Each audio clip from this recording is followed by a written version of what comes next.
Students, तो इस video में हम देखेंगे क्लास 11th की केमिस्ट्री का पहला चैप्टर जो कि है आपका सम बेसिक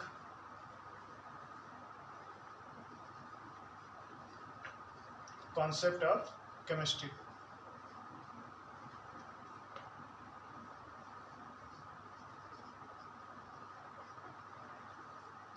इस वीडियो में हम सिर्फ इस चैप्टर का इंट्रोडक्शन देखेंगे। तो देखिए, ये चैप्टर आपको बताता है कि केमिस्ट्री का इंट्रोडक्शन दिलाता है आपको, जैसे केमिस्ट्री किसे कहते हैं, इसकी ब्रांचेस कितनी होती हैं और बाकी कितने लॉज दिए गए। इसमें कई लॉज दिए गए जैसे law of definite proportion, law of mass और काफ़ी लॉज इसमें दिए गए। तो उसी का इंट्रोडक्शन, एक तरीके से ये आपको केमिस्ट्री का इंट्रोडक्शन दिलाता है। जैसे आपका 10th तक जो रहता है केमिस्ट्री, वो साथ ही में रहता है फिजिक्स केमिस्ट्री बायोलॉजी, तो 11th से आपका अलग हो जाता है। तो इसीलिए ये चैप्टर सिर्फ एक इंट्रोडक्शन का काम करता है। तो चलिए, इसमें सबसे पहले देखते हैं केमिस्ट्री होती क्या है। Chemistry, what is chemistry.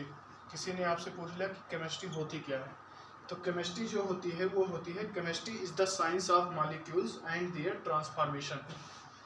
पहले डेफिनेशन लिख लेते हैं। Chemistry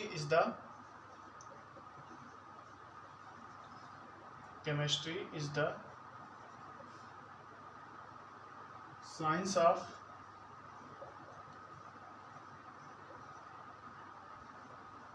molecules and their transformation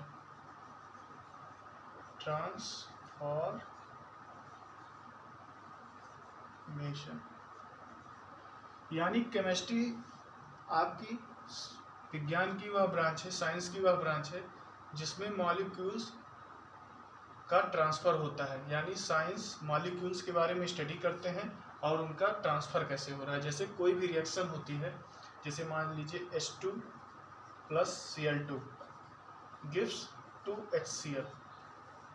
तो H2 एक मॉलिक्यूल्स, Cl2 एक मॉलिक्यूल्स, इनका ट्रांसफॉर्मेशन जो हो रहा है 2HCl में कैसे बदल रहा है, इसी की स्टडी को हम केमिस्ट्री कहते हैं। तो हम केमिस्ट्री में क्या पढ़ते हैं, मॉलिक्यूल्स का फॉर्मेशन और उनका ट्रांसफॉर्मेशन, इसी को हम केमिस्ट्री कहते हैं। अब आगे चलिए देखते हैं इसके कितनी मैटर जो होता है वो कितनी फिजिकल स्टेट्स में एग्जिस्ट करता है। तो आपका जो मैटर होता है वो 3 फिजिकल स्टेट्स में आपका एग्जिस्ट करता है।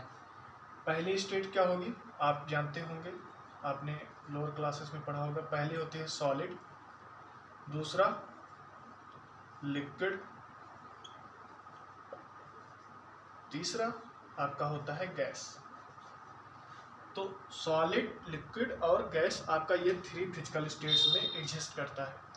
अब हम आगे देखेंगे कि इसका जो मैटर सॉलिड, लिक्विड, गैस में एग्जिस्ट करता है, अब हम इसको एक एक करके इसकी स्टडी करते हैं। उससे पहले आप ये जान लीजिए, आपको सॉलिड का जो स्टडी करना है वो आपको क्लास 12th के चैप्टर फर्स्ट में, जिसमें आपको क्रिस्टलाइन एमॉर्फस सॉलिड क्या होता है, उसके बाद इसके कई डिफेक्ट होते हैं, फ्रैंकल डिफेक्ट, शॉर्टकी डिफेक्ट, ये सब। लिक्विड को आपको सेकंड चैप्टर में देखने को मिलेगा, सोल्यूशन नाम से है चैप्टर, उसमें आपको कई लॉ पढ़ने को मिलेंगे। उसके बाद मोलैरिटी, नॉर्मलिटी, उसके बाद आपको उसमें कई राउट्स लॉ, हेनरी लॉ, ये सब कई तरीके के हैं। तो वो सब आपको ऑस्मोटिक प्रेशर, ये सब देखने को मिलेंगे। इसमें हम क्लास 11th में सिर्फ गैस पढ़ेंगे, और गैस को जो मेनली चैप्टर है वो आपका states of matter, chapter number शायद 6 होगा 11th में, तो इसमें आपको देखने को मिलेगा। तो क्लास 11th में आपको सिर्फ गैस के बारे में पढ़ना है, बाकी क्लास 12th में आपका सामना होगा सॉलिड और लिक्विड के बारे में, तो वो काफ़ी इंपॉर्टेंट चैप्टर है। तो आइए चलते हैं, हम पहले देख लेते हैं सॉलिड, लिक्विड, गैस आपका क्या होता है। हालांकि आप पढ़े हैं लेकिन फिर भी आपको एक बार रेफरेंस देना ज़रूरी है। तो हम बात करते हैं सॉलिड की। तो वही आपकी डिफिनेशन है जो लोअर क्लासेस से पढ़ते आए हैं कि solid are those substance, those matter which have definite volume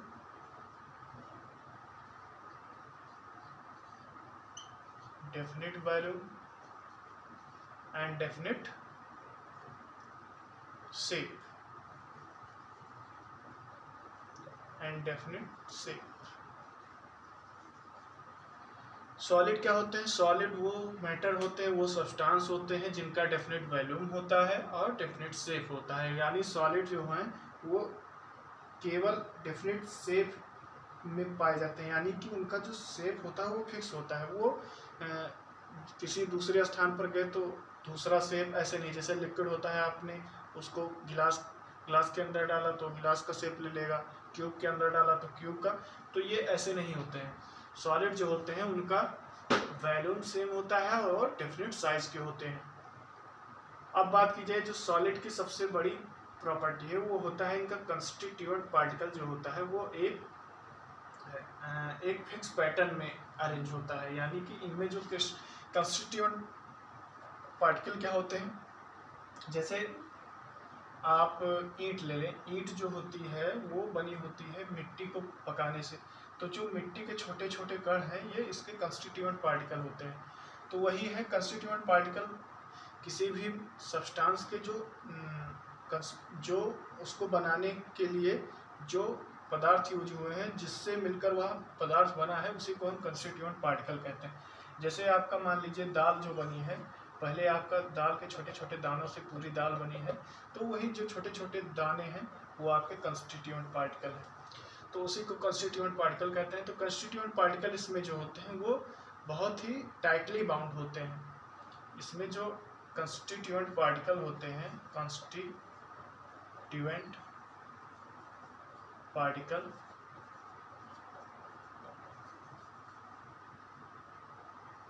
tightly bound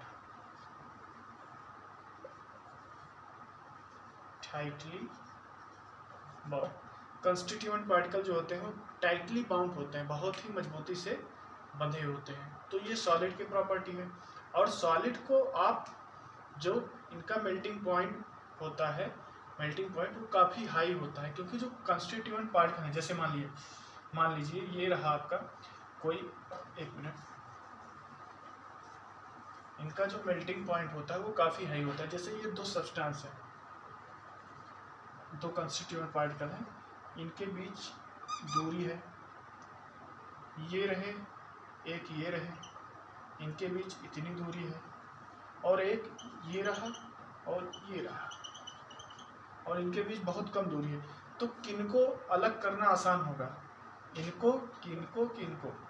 तो देखिए इनके बीच जो बाउंड्री है, जो दोनों के बीच दूरी है वो मीडियम में है, तो इनको अलग करने के लिए थोड़ी ज़्यादा हमको एनर्जी की ज़रूरत पड़ेगी। लेकिन ये जो हैं ये तो बहुत दूर है, तो इनको अलग करने के लिए बहुत ही कम एनर्जी की ज़रूरत पड़ेगी। लेकिन ये जो है टाइटली बाउंड है और एकदम पास है, तो जो एनर्जी की रिक्वायरमेंट होगी सबसे ज़्यादा इसी में होगी, इनको दोनों को अलग करने के लिए।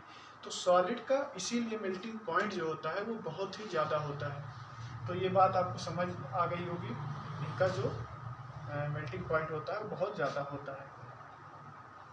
अब चलिए आगे देखते हैं हम लिक्विड के बारे में।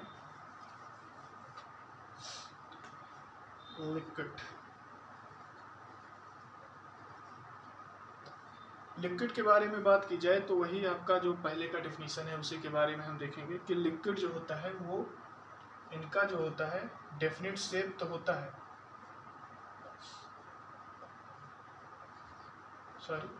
इनका जो वॉल्यूम होता है वो तो डेफिनेट होता है, वॉल्यूम जो होता है वो डेफिनेट होता है, लेकिन जो शेप होता है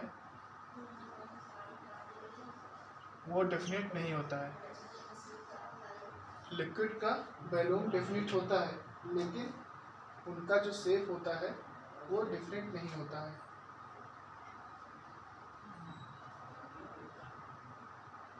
शेप जो होता है वो डेफिनेट नहीं होता है। यानी जैसे कोई वाटर है, मान लीजिए 5 लीटर, हम 5 लीटर के वाटर को किसी भी ग्लास में रख रहे हैं, फिर उसके बाद हम इसको किसी बाउल में रख रहे हैं,